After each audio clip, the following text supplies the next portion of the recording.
Hello and welcome back to another episode of Majlis and Markets with your host Hassan Javraj. In this podcast, we aim to bring you thought-provoking conversations with influential leaders in Islamic and global markets. Before we begin today's episode, wherever you're listening to this podcast, please remember to like, share and subscribe. It really does help us. Now back to today's episode. Today, we're delving into the world of de-dollarization. The shift from the US dollar to non-dollar currencies in trade, known as de-dollarization, impacts capital markets, global trade, and geopolitics. Moreover, the influence of BRICS, a coalition of major emerging economies, is reshaping the global economic landscape. With more nations exploring alternative currencies, and key Islamic countries like Saudi Arabia, the UAE, Iran and Egypt joining BRICS in 2023, the Islamic world's global role is gaining more significance. To guide us through these dynamics, we're joined by Rachel Ziemba, an expert in geoeconomics and country risk, specializing in global economic statecraft policies, particularly within the energy sector. During our discussion, we explore the drivers behind de-dollarization, alternative assets, and the potential for a BRICS common currency. Ziemba, welcome to Majlis and Markets. Nice to have you here. Thanks to be on. I'm a big fan of the podcast, so great to join you. Fantastic. Rachel, I want to talk to you about many topics, de-dollarization, BRICS, globalization, gold, crypto, all of this good stuff. But before we get into the meat of the conversation, I really want to get a background and learn about your early life. Could you give me like your story, where you grew up, like what did you do, what did you study, and how you got into macro research? Sure. We'll try to stick with the cliff notes. So I'm originally from Vancouver in Canada. And sort of, I mentioned that because sort of spent time, in different jurisdictions. And I think I got into macro research in part because from a young age, I was lucky to travel with parents who were economists and finance types and interested in the cultures they were studying. So I think there was that element. But I, studied at Chicago and then at Oxford, doing political economy, I would say. So, and sort of very much interested in the politics of economic and financial decisions. I did a thesis about dollarization in emerging economies in Latin America and also in sort of the Western, the Western Balkans. So that element of the politics and the monetary drivers and of monetary policy it was sort of early on. And then I went and worked for the Canadian government to a couple of development research entities for a time in Egypt and then in Ottawa. I moved to Egypt actually right on the cusp of the 2003 devaluation. And so, my early words in, Egyptian Arabic were all about asking cab drivers to tell me about the economy. And it's the worst thing. Zayzif, the Iqtisadiya Zayzif is the worst thing ever. But anyway, I digress. And then I found my way eventually to New York and to Rubini Global Economics, working for Nouriel Rubini and Brad Setzer, and really sort of enmeshing into the balance of payments work that they were doing. And I started tracking petrodollars with Brad and tracking sovereign wealth funds in the Gulf and in Asia. And, ended up leading global emerging market research for the firm by the end of my decade or so with the firm. So, but this element of thinking about the role of the dollar, the role of currencies, global monetary policy, the role of sovereign investors, has really been a key part of my work for the last 5+ years. I've really been focused very much on sanctions, and on the impact of, I guess it goes back even further, probably to the maximum pressure, or we didn't call them that then, but the sort of pre-JCPOA sanctions on Iran. So looking at the way in which sanctions reshape global oil markets, and then more recently, the impacts of sanctions on currencies, payment systems, and the like. So, as you can tell, I jump around a little bit, try to have a global view, because I think it's useful to try to see what different trends are mutually reinforcing and what are source of continuity. Great, great. And before we started recording, I told you offline, I think I first interacted with you way back in 2013, when I was much younger bond reporter at Euromoney. And I think the first question I asked you was about Jordan's Sukuk bill. And you gave me some nice, interesting answers. And it's funny, like, you also worked for the Nouri Roubini's organization. He's very famous, obviously, for predicting the global financial crisis. And now I think in more modern times, he's probably more famous for his skeptic view on cryptocurrency. And I think they call him Dr. Doom, if I'm not mistaken. Definitely. I mean, Nouriel went through a time of trying to reframe Dr. Doom as Dr. Realist, or, something like that, which doesn't have quite the same ring.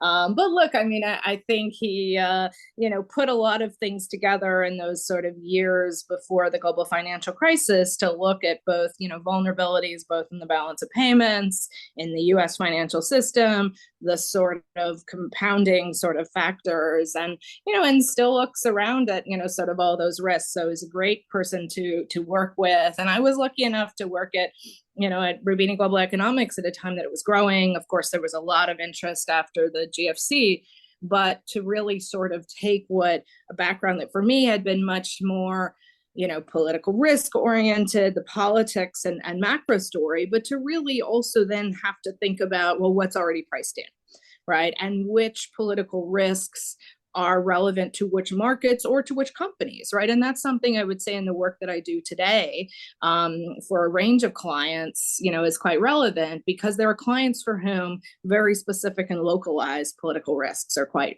relevant. And then there are others for whom, they want to know, is it going to affect a global macro market or price, whether it's the dollar or the oil price or the like.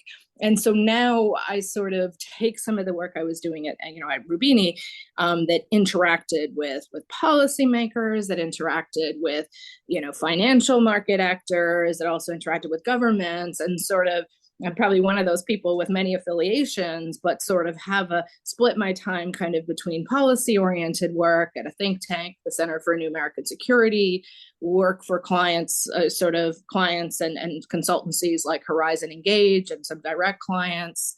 And then also, again, in the fall, I'll be teaching at New York University. So it's kind of nice to be asking some of the same questions and trying to answer them to different audiences. Because I think all of these big political risk issues about the global economy, they're relevant to everyone.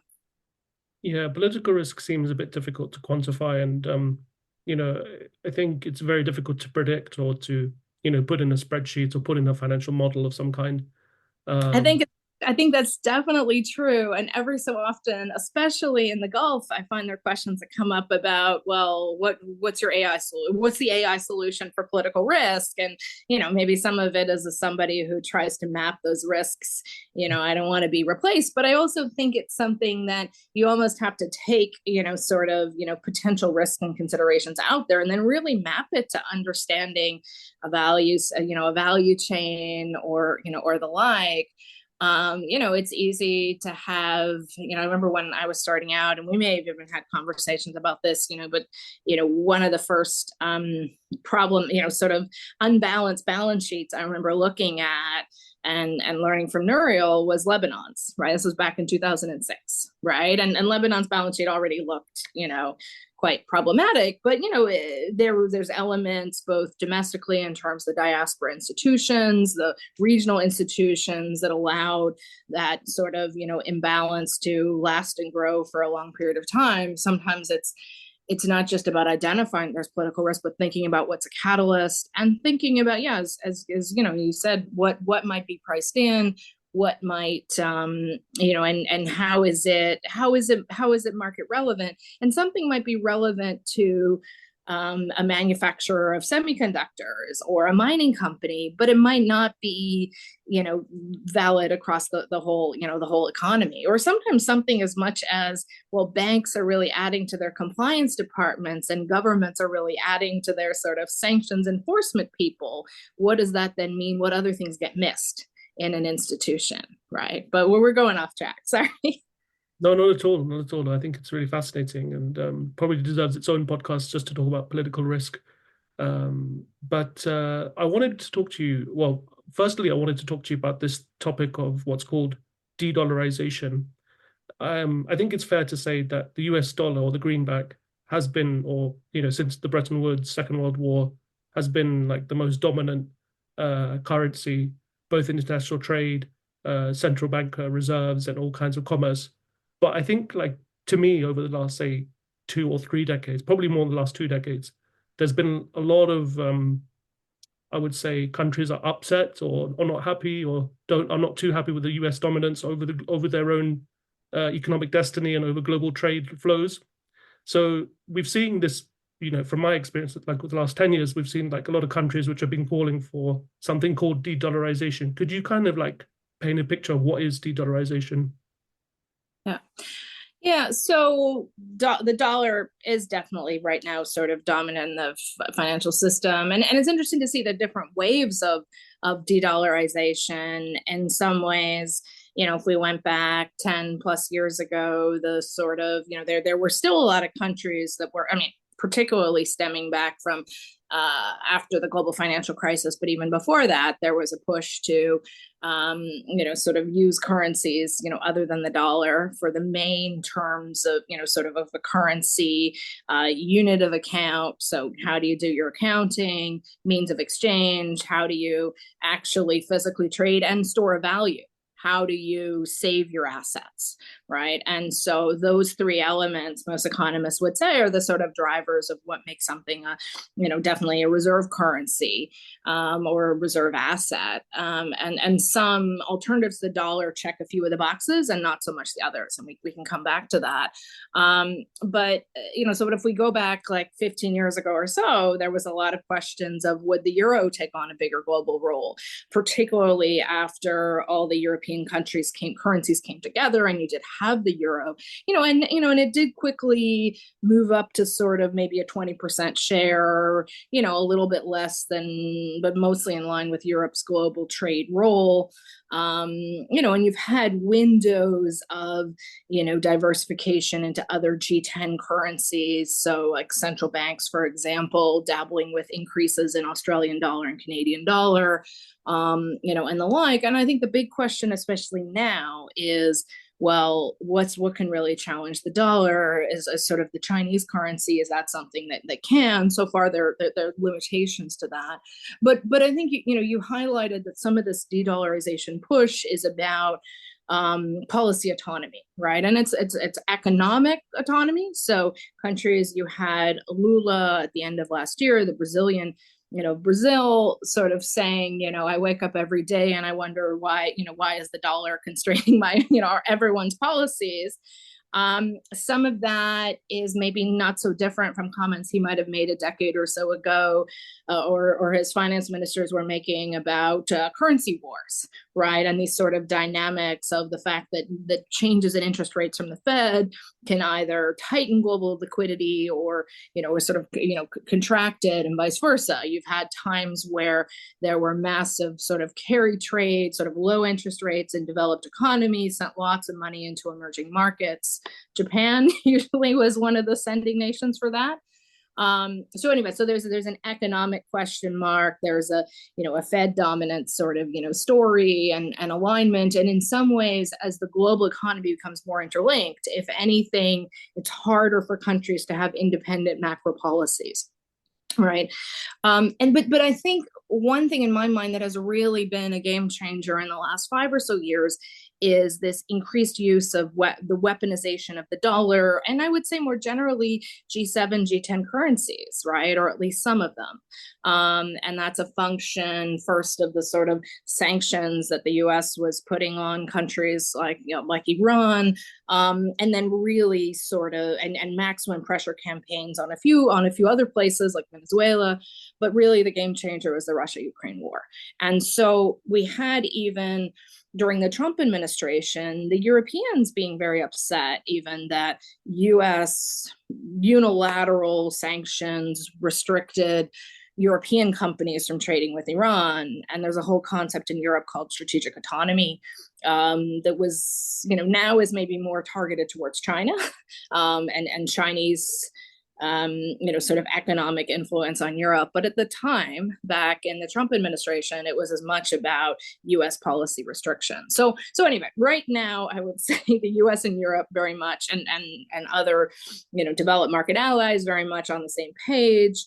And it's more about other countries sort of looking around and saying, well, the US uses its power and strength and the the dollar system to be able to restrict transactions to other countries. And so I think that's really stepped up an interest in use of things, and not only don't use the dollar, but avoid a US nexus, a US financial nexus.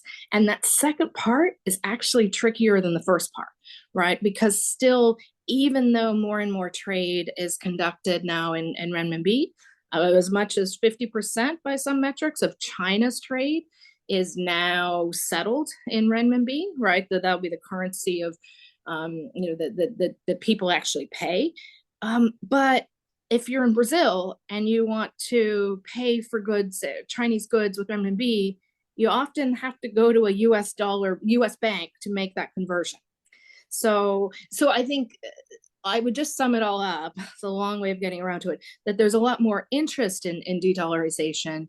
The abilities, the payment systems, the stores of value, that's still lagging behind, but it's something I think both we as financial market actors need to sort of watch, but also with our policy hat on and academic hat on, sort of understand when there might be sort of changes to that.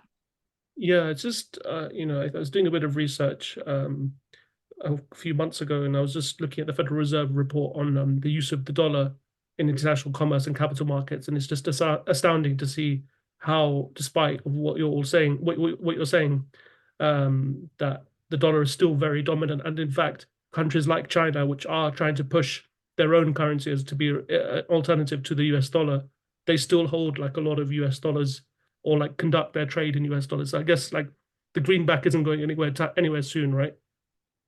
Yeah, I think that's true at a global level. I think in this world, particularly this world where we have sanctions and trade restrictions on larger and larger economies and larger kind of commodity flows, let's say, I think that there are more pockets where there's either de-dollarization or these attempts to engage in trade in ways that the US government and maybe partner governments don't have as much oversight of, right? So, I mean, there's a lot of work in the academic community about, about people like, Harrell and Newman of the panopticon effect, and in a sense, with all these transactions coming through the US market, there's oversight and ability to sort of track and the like. So I do think so one of the, I think, important question marks is both what's being done in terms of transactions. The other thing is, are there new payment channels, right? And that's why one of the things I'm watching quite closely are things like, so China has its own payment system. It's a partial alternative to SWIFT. So SWIFT is the messaging system that banks use to sort of quickly pay transactions. I'm sure all of us all have had to put in a SWIFT code. SWIFT is important, right? SWIFT is very important. Yes. It's a way that banks communicate with each other, and that's why things like when Russian big financial institutions were being, were facing sanctions, one of the important measures was to take them off SWIFT. So that doesn't mean that banks couldn't do transactions with them, or I mean, if you were a US person or a European person, you probably couldn't do a transaction, but a Chinese bank maybe could, but you no longer had as quick sort of a quick pathway. So anyway, CIPS, that's China's alternative. At the moment, I mean, the volumes are rising a lot, but there's still sort of a small subset of what Swift does every day, in the neighborhood of sort of 5% or so on. And right now, somewhere between 70 to 80%, maybe 85% of the transactions on CIPS actually use Swift messaging. So now, that being said, China is clearly investing in new insurance, so trying to get companies and banks, in each country linked up to its payment system. That's something to watch. Another thing that I'm watching in terms of these payment channels are central bank digital currencies, and particularly cross-border linkages. There's an important one, mBridge, of which the Central Bank of the UAE is actually a member of, and they've done a couple of rounds of pilot transactions. Now, that's a wholesale central bank digital currency in the sense that it's sort of used by banks, and it's a cross-border mechanism. It's not for retail investors, so like an individual person couldn't go in and do a transaction that way. So, like a lot of these things are in early days, but I think it behooves us as analysts, both to think where things are, going to be can have continuity, and where there's going to be change.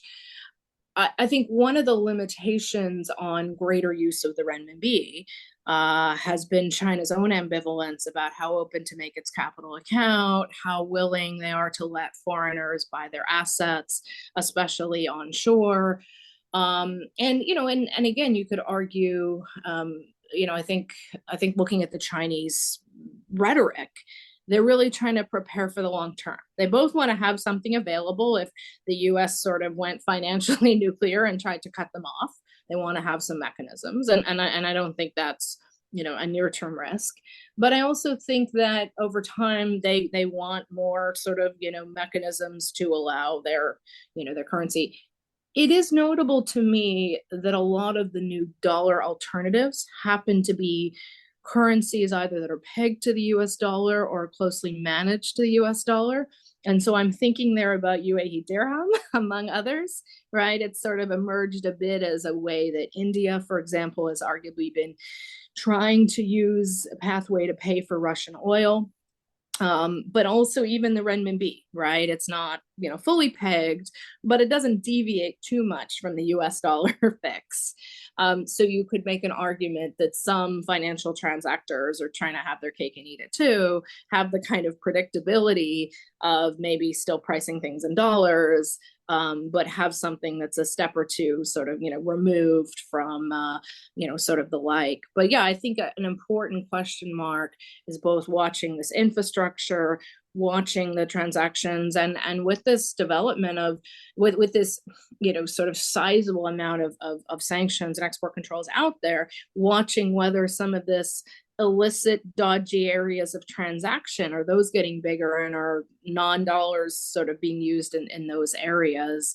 I think that those are all things to watch, and then those are all things that financial regulators in all these countries are having to watch as well. So, for example, like if you walk the streets of Cairo and you want to, in some country like Cairo, or like in other countries or cities, people would prefer US dollars, right, over their own currency. Would they prefer US dollars, do you think, than say like to a yuan or like another currency?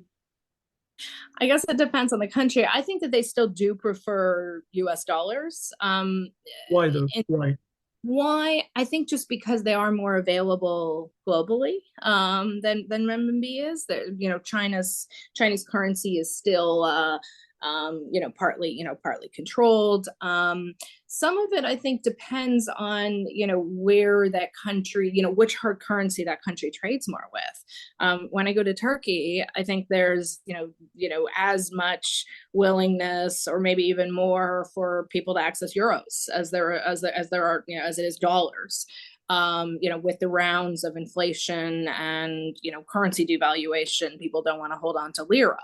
And there's always been an element in the tourism industry, or not always, in my, lifetime as an economist, so, 20 some years, there are sectors of, say, the Turkish economy that were always sort of euroized or dollarized, like hotel rooms or things like that, and the like. So, it depends on the country, but so some of it, I think, is there sort of wide availability of cash, of that sort of transaction, transaction currency, and the like. I have and of course you have countries then that are to try to control what the official rate is. A colleague and friend of mine was recently in Nigeria and was telling me that the spread of what price you could convert your naira into, in her case, pounds, was quite a range. Oh, this happened to be at a time, sort of a time of some monetary, sort of tumult.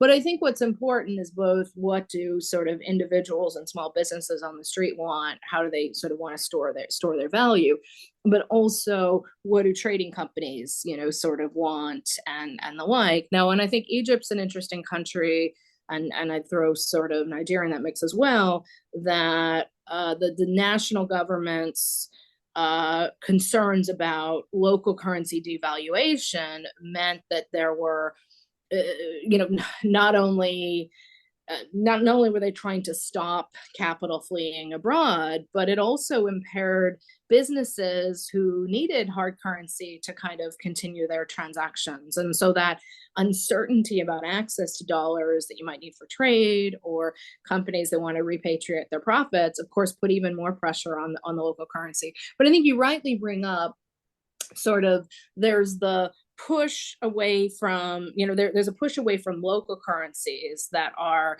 seen as, sort of overvalued or ripe for devaluation, into whether it's dollars, whether it's other stores of value. In these kind of countries, you also tend to have local equity markets tend to do well, because people are looking for something that will sort of hold its value in under inflationary pressures.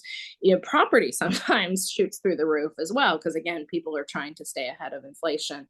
And gold often, and even cryptocurrency is something that people often will want to hold on to. The challenge is, how do you get your money out when you need, either from the country or the like? And I think there are a set of countries that, in a sense, they have that their finances are in poor shape, and they've almost been pushed into using dollar swap lines. So Chinese swap lines in a country like Argentina, or sort of countries like Bangladesh trying to pay for items in renminbi. Some of that is just dollar and euro sort of sources of credit don't want to extend that money. And of course, Russia doesn't really have a lot of choices.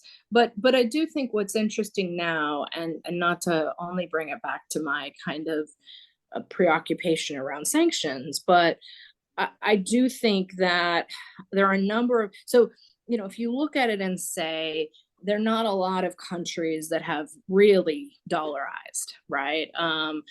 If you look at their currency reserves, yes, maybe they've moved a bit into other things. Some countries have added, but a lot of the countries that have really de-dollarized, places like Russia, have done so either under threat of sanctions or imposition of sanctions, and have gone to what they could.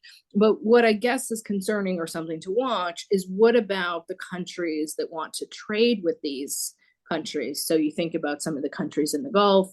You think about a variety who are saying, well, we're not really subject to extensive sanctions for our own behavior now, but what about in the future? And so I think you can end up with segments of the economy that are trying to de-dollarize, and others that just sort of say, well, we need access to the global financial system. We need, access in that way. And then you layer on the fact, for a number of countries in the Middle East, who is the biggest trading partner? That's China. So there's a part of me that would also say, well, it's actually rational for a subset of the trade to start being denominated in renminbi and priced in that way. The trade, you think about Saudi Arabia's, imports and exports, China's the biggest source, and you can say the same thing with most. So, but I do think that there's a reason why there's been more move to a use of different currencies for sort of trade settlement than there has for sort of the store of value and the savings patterns, which I do think have remained much more in US dollars and maybe to a lesser extent Euro and G10 assets. And they're not only treasuries, right? But those investment patterns, if we sort of, but it's shifting.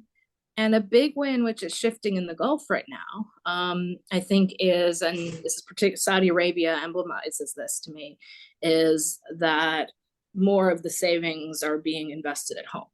So that's all the Saudi real assets that one might own, they're still sort of pegged to the US dollar. But from a global perspective, demand for the dollar, demand for different things, things are starting to shift a bit. How much do the struggles in the Chinese economy do you think impact the uses of the renminbi as a reserve currency?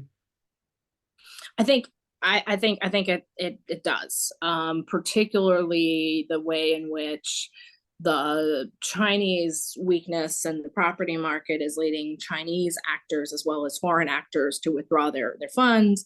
I'm not someone that just thinks that people go into only hold the assets when the currency has an appreciation push. But when a currency has a depreciation push, even when it's managed, that does this, right? Also, there's a concern, of people putting their money in China. Will they be able to get it out? Now, maybe it looks differently than the anecdotes I was saying about Egypt and Nigeria, but in that line. And then, of course, the last couple of years have also been sort of part and parcel of increasing tensions and disglobalization and remapping of supply chains, and still investment in Chinese manufacturing, Chinese entities. But there's a lot more, say, Chinese investment in countries abroad. So, for example, setting up shop in Southeast Asia, perhaps to then export the goods they used to produce in China, but produce them in Southeast Asia.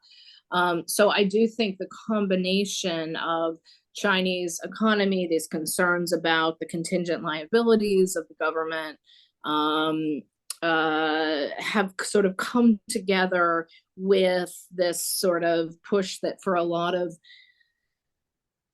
countries, sort of just question marks about investing in China. Now, then, maybe the flip side to your question or the next phase is, okay, well, are we, would we, if we saw signs of the Chinese economy doing better, would that be a sort of push? I think on the margins, but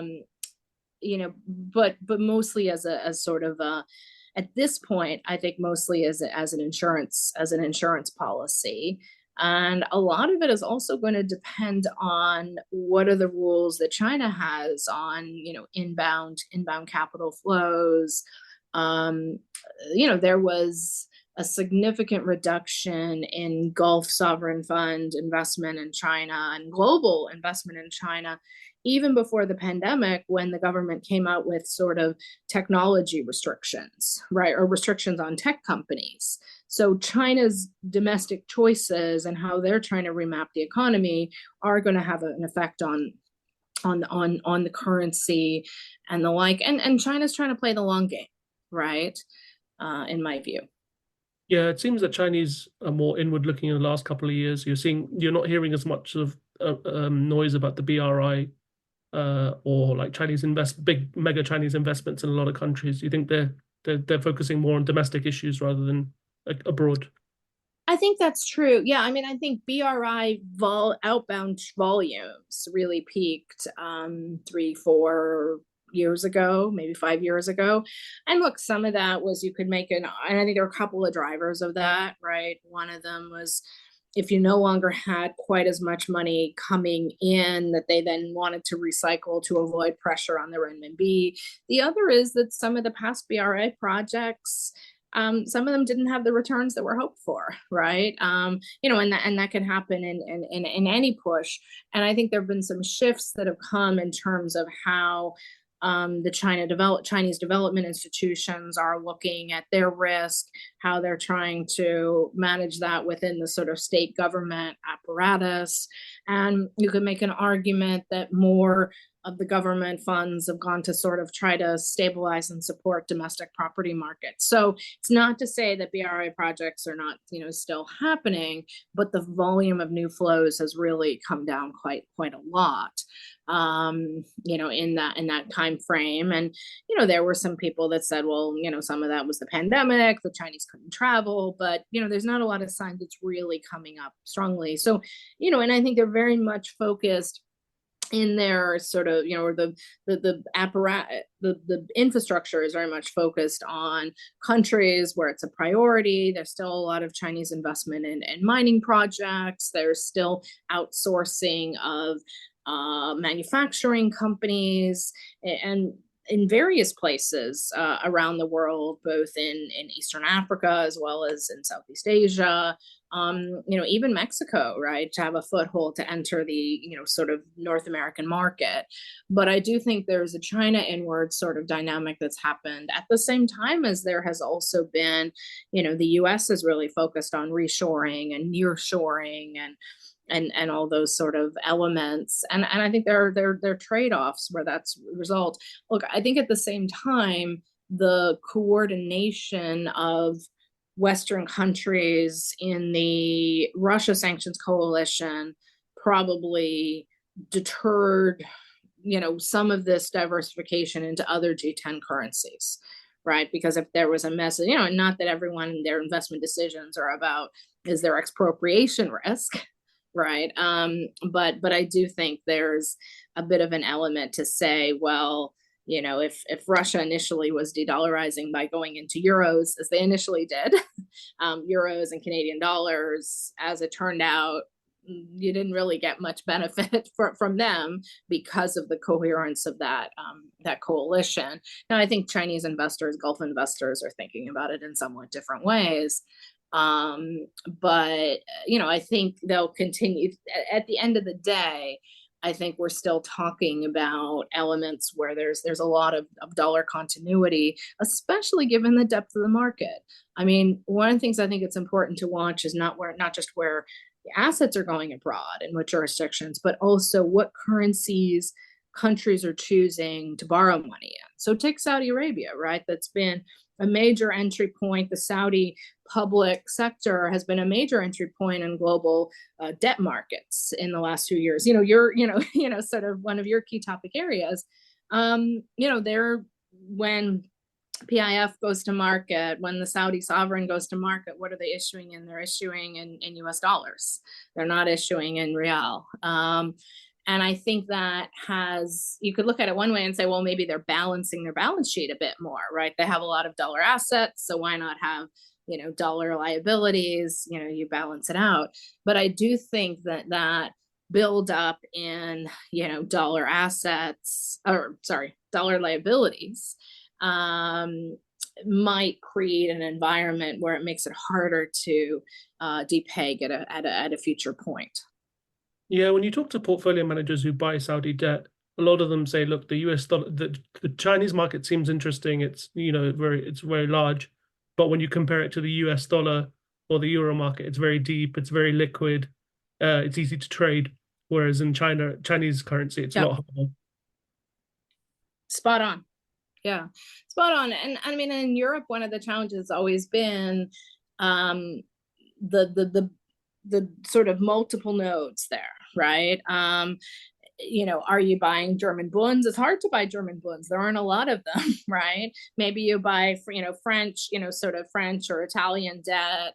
Part of the Eurozone crisis was really about the divergence between the different Euro-denominated assets. And while some of those financial risks are not there to the same extent, there's still this sort of issue of, a lack of kind of burden sharing and overarching European, sort of European assets. And if anything, I think you've had this sort of fiscal restraint, and I'm not saying be profligate, and the like, but yeah, I think that is an issue. I think on the Chinese side, there are some assets that are being targeted to foreign investors, but not as many. And then there is the question mark about what about the credit quality of some of these assets, particularly in a time frame of what the contingent liabilities are on what the contingent liabilities are relating to the property market. So I think that's why sometimes when you come down to it, and especially for this, where are you going to store your money, even if it's short-term storage, but especially for long-term storage, I do think people come back to the US. And look, that's despite the fact that one can look around and most people would rightly say that the fiscal path that the US is on doesn't look sustainable, and has its consider, and the like. Now, I guess there's also a different sort of dynamic as we've been seeing the US willingness to use its balance sheet to engage in industrial policy, to use mechanisms like the Inflation Reduction Act, and particularly the Chips and Science Act and a variety of other things have, I think, pulled capital into the US. Now, foreign sovereign funds, especially from the Gulf, might have limitations of investing in large volumes in some of these infrastructure projects just because of national security concerns. And the US has definitely been scrutinizing more closely any kind of foreign sovereign capital and the like, but especially companies and buyers who might also have exposure to China. So there are limitations here. But, there is an element, you think about Gulf sovereign fund portfolios, even in the sort of renewable energy side, a lot of those are in Europe. Some of those might be in the US, but they're in places where they feel like maybe they're sort of predictable earnings, but also they probably feel fairly confident that if they want to exit, they can exit, or maybe there are political risks about exiting or getting money out of the project, but not so much a worry that capital controls might be reinforced. So I think this is all the reason that some of this push towards de-dollarization will go slower. One of the other trends I guess we're seeing, and you kind of alluded to it a bit at the top, is this question mark about where gold and crypto assets and other things like that fit in a portfolio. I mean, there's long been a view in my conversations going back decades with Gulf sovereign funds and Gulf investors. There was always this interest in having a bit of gold in the portfolio. Those that did a few years ago, are probably quite happy about that. I think some of that is a story of, an inflation hedge, right? Now, in a real crunch, it can be harder to actually liquidate gold, even if it's sort of the physical type, and to actually sort of use it as opposed to say US dollars. There can be, there are a lot of limitations of crypto assets, but I do think some of the challenge, I think there are people out there in the marketplace that think the recent run up in gold is really about something wrong in the US economy and US credit issues. But I do think some of it's a momentum story, right? But some of it is people are looking for inflation hedges. They're, struggling to find them. There are countries in the world where you can buy effectively inflation linkers. And so that's something, depending on the jurisdiction, that could still make sense, or probably in jurisdictions like the United States, investing in inflation linkers, especially early this year when the markets were really expecting sort of a Fed easing cycle to start imminently, could have made sense. But I think there's sort of different drivers, for that. And we have definitely seen some central banks sort of adding to their gold supplies. A lot of those are countries where gold is produced, right? So they might actually have better price access to the gold, and it might be a way to add to their reserves without necessarily paying a global price for them. Yeah, no, that's very true. I think the alternative assets like gold and cryptocurrency are going to grow more and more in importance, as countries seek to move away from the US dollar. So, Rachel, another thing I wanted to talk to you about today was this organization called BRICS. it's an organization. I won't call it a bloc, but it's a group of countries. Brazil, Russia, India, and China, and South Africa joined in 2010. I think it was coined by the chief economist in 2001 at Goldman Sachs. Could you give us You your got thoughts? Would you give us your thoughts on like why this organization is important in the world order and political economy? Yeah. Yeah. And there's a whole debate about should we think of it as an organization? I see it as a bit of a network. There's definitely like they have their regular meetings, once a year at highest levels of state, and then others in that context. They're clearly, as you alluded to, a lot of countries interested in joining.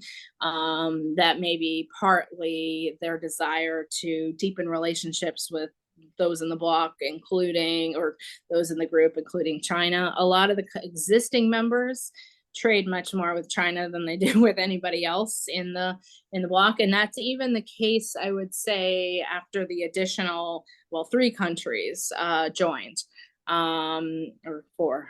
The additional countries joined, the UAE, Saudi Arabia, Ethiopia, Iran, 4 countries. Argentina decided at the last minute not to join after the government of the new government of Milei came into effect and wanted to distance itself from Chainsaw. You wanted to take what? You wanted to take a chainsaw to the central bank or something, right? Yeah, exactly. But he ended up, it's interesting. Some of the way he had a push, we didn't talk about it earlier, but it's interesting. You could have these waves of, de-dollarization and then re-dollarization. And Argentina, of course, excuse my tangent, but is a country that has a whole history with having, sort of dollarized and used, the dollar as its, as they had a currency board, basically used the dollar as its local currency. That had all sorts of deflationary effects. And so it's interesting to me that like 25 years later, they could start talking about doing that again, maybe not in quite the same way. But, I think Milei, as he's come into office, has softened on a few of his campaign pledges, both the kind of taking the axe to the central bank and on dollarizing immediately, but also I think he looked around and someone reminded him that he might not want to cut off ties with China right away, because there's this whole swap line and then debt they would have to pay back right away. But in any case, I think all of this, sort of, so this is a tangent example of a country that didn't want to join that bloc. So what is it that this group is doing that Argentina didn't want to end? I think it doesn't really have a standing secretariat and standing sort of set of things there. If anything, I think it's a vehicle for both countries that are wanting to hedge at a global level. And I think we can really put the UAE very solidly in the space. At the time when they were saying they were going to join, they said, oh, this doesn't mean that we're, against the US. This means, we just want to be in all the different groups, talking to all the people, trying to get the most national advantage. And I would probably put Saudi Arabia, his view in that bucket as well. Places like Egypt and Ethiopia, I think there's sort of clear reasons why they'd want to join, given their financial needs, both to longstanding members of the BRICS, but also more recent entry points, as well as their interest in sort of in hedging in that way. One of the things the BRICS can agree on, the BRIC countries can agree on, is that they don't like the dollar dominance. Some, like Russia, would like to move much more quickly on that. Russia has a need to move quickly on that. I think China is looking for the longer term. And so I think these different economic structures, the different financial structures, the different economic needs suggest me that things at a whole BRICS level are going to move pretty slowly. But there might be some interesting pilot projects from some subgroups in the area. And there might be more talk and more aspirations on de-dollarization than actual fact. But, as we alluded to earlier, A couple BRICS members are among those involved in certain cross-border central bank digital currency test cases. We might well see sort of more of those. And I think it'll be an interesting question and test case whether some large lumpy purchases, say, of commodities between BRICS countries or between other emerging markets, whether those might be test cases for new contracts that use non-dollar currencies or different kind of payment terms. And I'd be watching for that even more probably in natural gas than in oil, just because the oil benchmarks are more defined. But yeah, that's something I would really be I would be watching for, but I think it'll happen more slowly than they would signal. And overall, I think there's a lot more interest in de-dollarization than capacity to de-dollarize on a meaningful level. And some of the risks, but so I think two things can be true at the same time.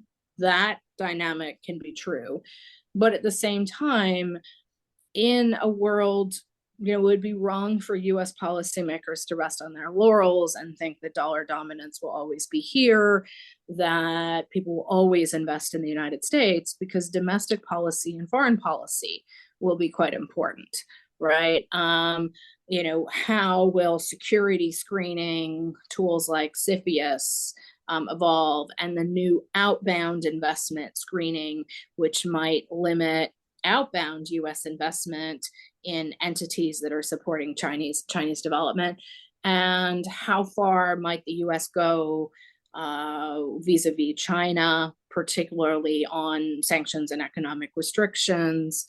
And I think there's a lot of countries out there, we talked about earlier, they're looking for political hedging strategies, economic hedging strategies, more investment at home if they can absorb it, right? And in the Middle East, sort of in the Gulf, Saudi Arabia is one of the few places that can absorb a lot of domestic investment.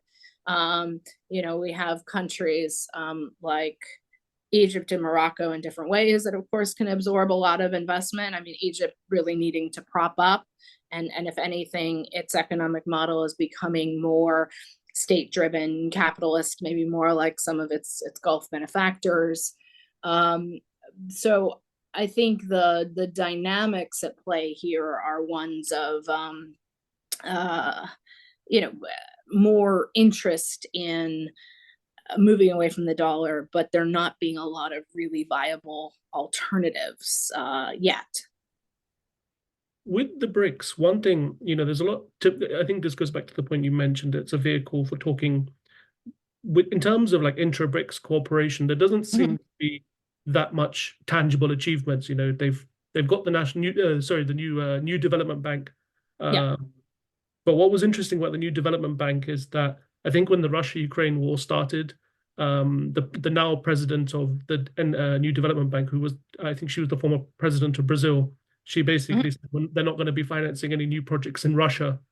So it kind of, and also adding to that, like they had their conference in August last year, and there was a lot of controversy whether Vladimir Putin would show up at their conference.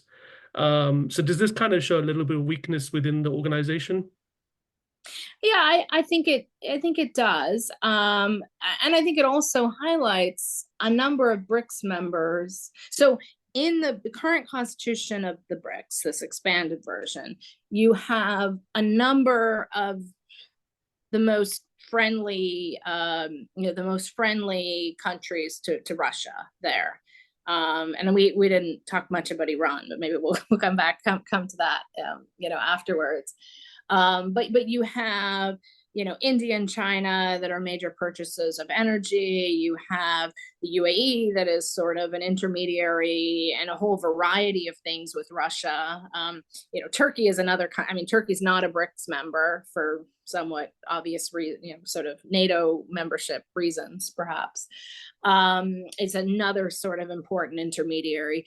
But all of these countries that I've mentioned are ones that are quite happy to trade with Russia in certain areas, but want to avoid being subject to major U.S. sanctions. So we've seen, so India in some ways has perhaps struggled the most because they buy a lot. They wanted to buy a lot of energy and other goods from Russia, but they can't find goods to send back to Russia.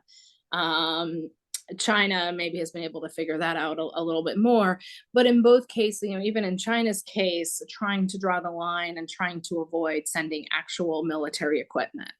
And right now we've seen, back at the end of last year, the very end of last year, December 22nd, the US Treasury issued a threat of secondary sanctions. So they authorized secondary sanctions on foreign financial institutions that facilitated Russian military trade. Sorry, bit of a mouthful.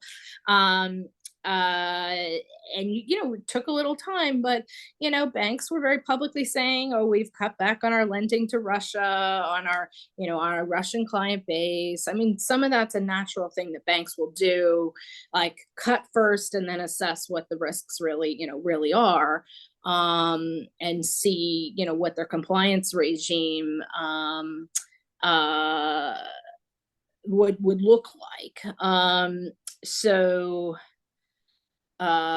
Yes, sorry, I lost my train of thought there. I was also going to say, like, the UAE, obviously, which has benefited from a lot of Russian, wealthy Russian individuals basing themselves in Dubai, particularly, and the UAE the Dubai real estate market's benefited a lot. But when you talked about secondary sanctions, I think back in the middle of last year, the UAE central bank gave the license to Russia's second largest commercial bank, but they quickly rescinded the license after they got a visit from the US Treasury Department a week. So I guess it goes to show that they're still very much in the US favor rather than leaning towards Russia or a Chinese-led order. Yeah, I think that's true. I mean, with the UAE, what's interesting, so I think some of it goes in waves a bit, and I know there was some recent reporting that there was no longer new Russian money coming in. Now, some of that is a dynamic of, you would expect most people that were going to get money out of Russia already would have, right? So there wouldn't be that sort of net big inflow that you had in like 2022. But yeah, I think it's become clearer what sort of segments can't be done, right? Cannot be done.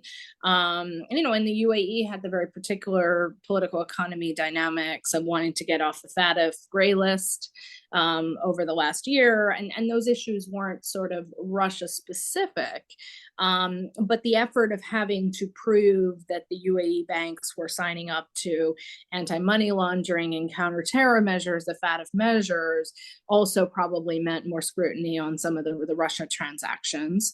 Some of the dynamics for the UAE was also people who were, say, upper middle class and not subject to sanctions per se, legal professionals and the like. A lot of them moved to the UAE if they could. And even various financial institutions that want to cover, Russia as well as just covering the region, broadly defined, the EMEA region. Some of that is been based in Dubai for a long time, but there's probably even more of that. So, and even in China, I think there's been this bifurcation of willingness to send some items, to not really impose US export controls, but it's smaller companies and smaller banks that engage in that trade. The larger banks, the larger companies, for them, Russia could be a market, but it's smaller than what their trade would be to Europe and the US, and it's not worth jeopardizing that. So I think that there are limitations of how far the BRICS can go as a group. I mean, you rightly highlighted what happens for the National Development Bank. I could imagine that one of the attractive ideas of getting countries like the UAE and maybe even Saudi Arabia on board was sort of maybe having more members that could contribute to the National Development Bank, not to be too crude and crass there, but also sort of ones that would sort of see benefits and sort of coming together in co-investments, right, which a lot of the UAE funds are doing globally, right, investing in these inward-oriented development projects around the world. But I think one of the other challenges with the new development bank is, again, the fact that often they would have to touch a U.S. nexus to transfer the funds or to raise the capital. They weren't necessarily raising the capital domestically. So that's why I think there's, like, out of the BRICS group, there's probably more likely to be more pilot projects that include a few of the countries, not all of the countries, and that it's not about necessarily creating whole new platforms. And it's still really, for my mind, China the one to watch of what kind of bolt-on activities, they test, what sort of collaboration, and to what extent, new payment channels like wholesale CBDCs sort of start to come together, because there's a lot of different macro dynamics and risks. On Iran, I think there really are limits. I mean, despite regional interest and investment in Iran, the sanctions make that incredibly difficult. And I don't think that's going to change with it being a member of the BRICS. Some of it, China has a long history of investing in Iran, but has not wanted to or been able to do much more in the last 2 years. Saudi Arabia, there's been talk of investing more, particularly as part of the China brokered agreement between Iran and Saudi Arabia.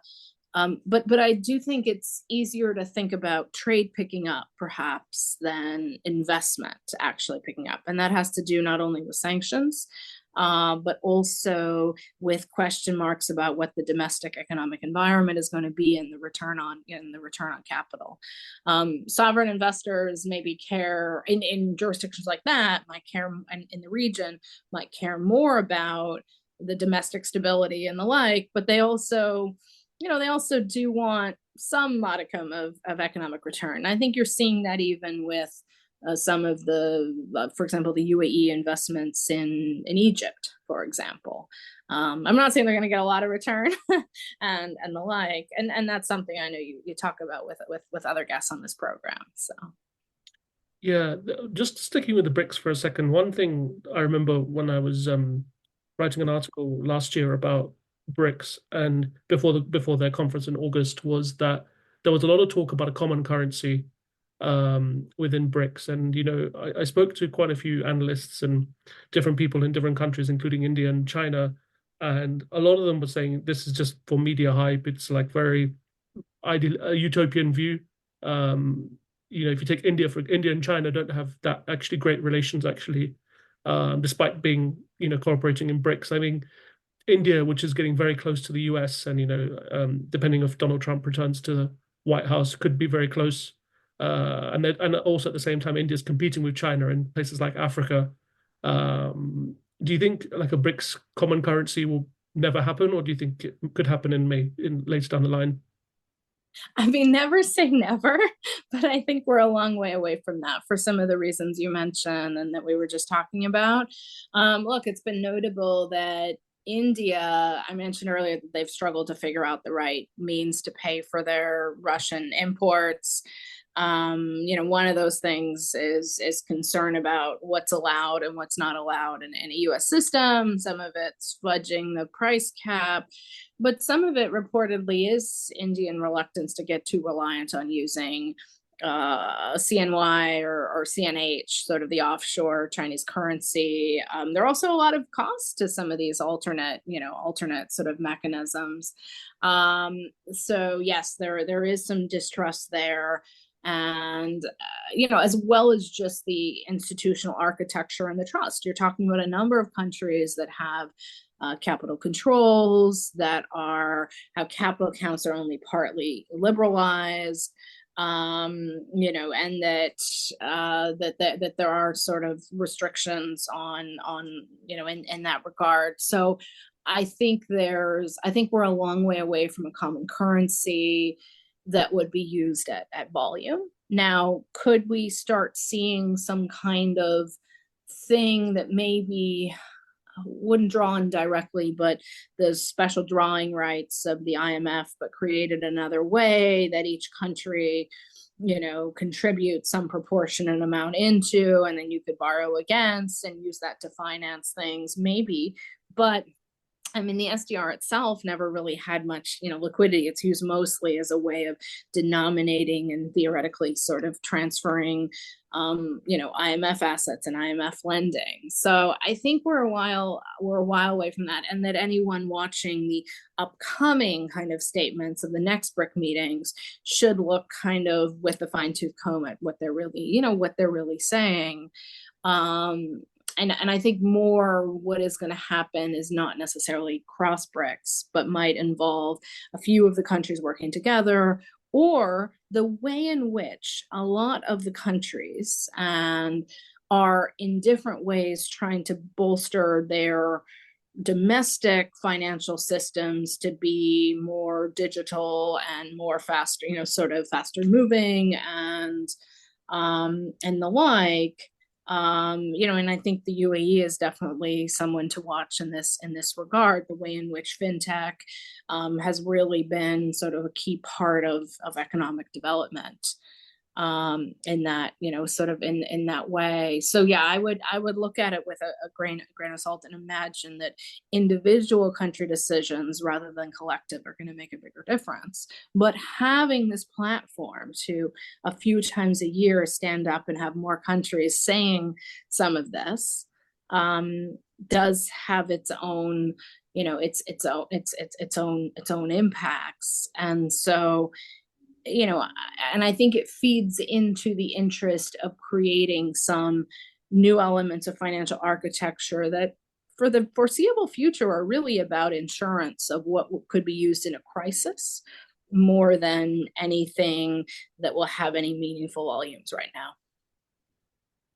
As we bring the podcast to a close shortly, Rachel, what are your thoughts for the rest of 2024 from a global macro outlook? I know that's quite a broad question and difficult question to answer in a few sentences, but do you have like any high level thoughts what could happen in areas like trade or with geopolitics? Do you have any high level thoughts? Yeah. So let me start with trade because I think that one's easier. Well, I guess there's a distinction between trade and trade policy. On trade policy, I don't think we're going to see any changes ahead of the election. If anything, we've had very little sort of trade policy developments in the last several years. In that way, on global trade, I think the issue this year is also this is the first year that the Europeans have really been pushing back against Chinese, trade. You have both the U.S. and the Europeans talking about Chinese overcapacity. I'm not saying that's really going to change much this year, but I do think it sets up likelihood of sort of more barriers and the like. And I think it raises important questions for some of these US-led projects, also in other countries, to develop new critical mineral supply chains.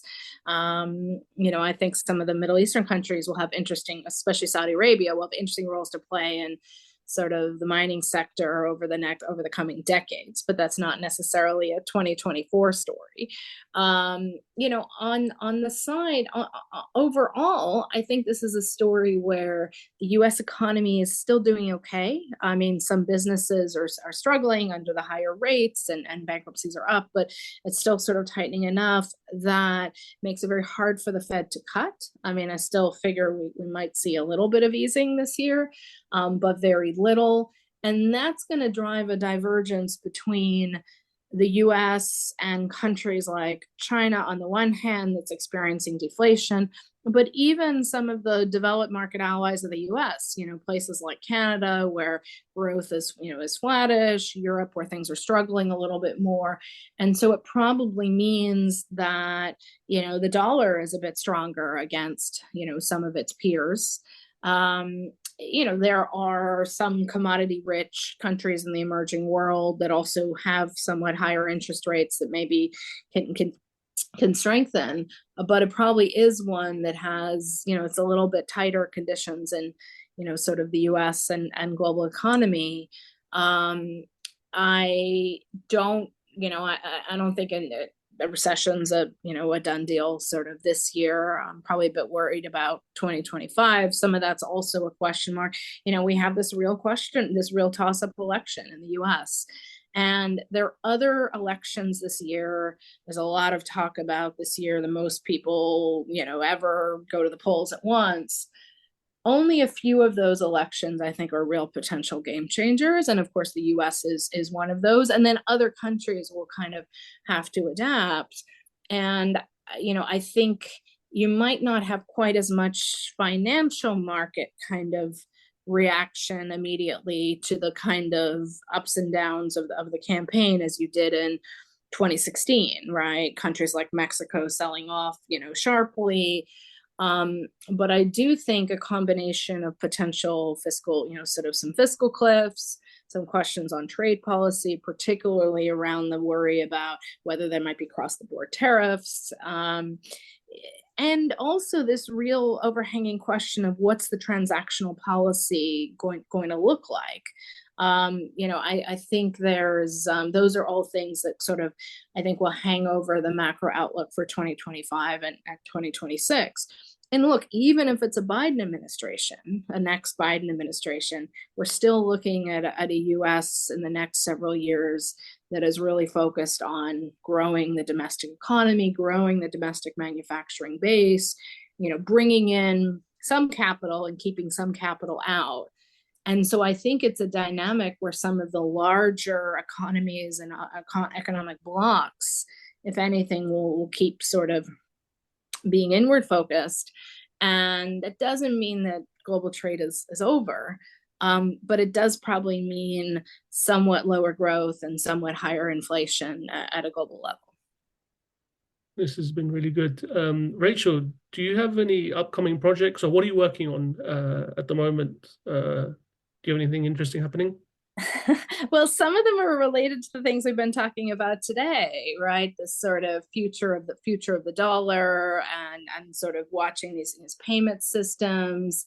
I've been doing a lot of work recently trying to get smarter on critical mineral supply chains and clean energy supply chains more generally.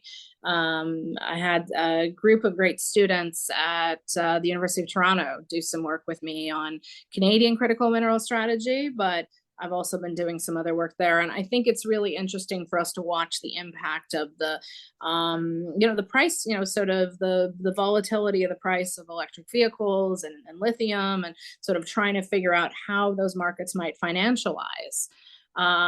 Related to that and related to the region, I am really interested in the role that Saudi Arabia, Vietnam, and others is sort of really trying to do in the mining space, both at home, but especially thinking about African investment.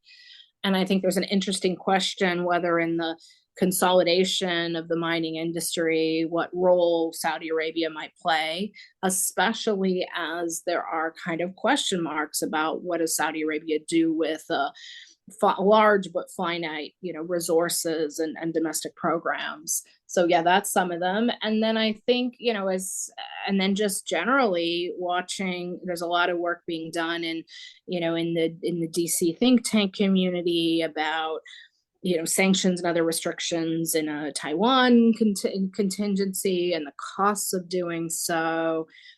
So yeah, lots of related things all around this issue of economic statecraft and the way in which governments are trying to use their balance sheet, use their market power to try to reshape markets at home and abroad. I mean, I guess I can put anything in that bucket, but it's sort of how I try to look at the extremes from sanctions all the way to sort of sovereign investment. And I guess the other big project is that I'm going to be teaching a brand new course on economic statecraft at New York University coming up in the fall, which is kind of, I hope will be a fun thing for the students and for me to dive into all of these topics. So.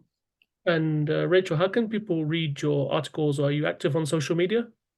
I am. Yeah, I'm pretty active on X, that used to be Twitter, or whatever we're calling it now, as well as on like LinkedIn. I'm on most social media platforms. I'm Ziemba, Reziemba, which stems from a college email I had many years ago.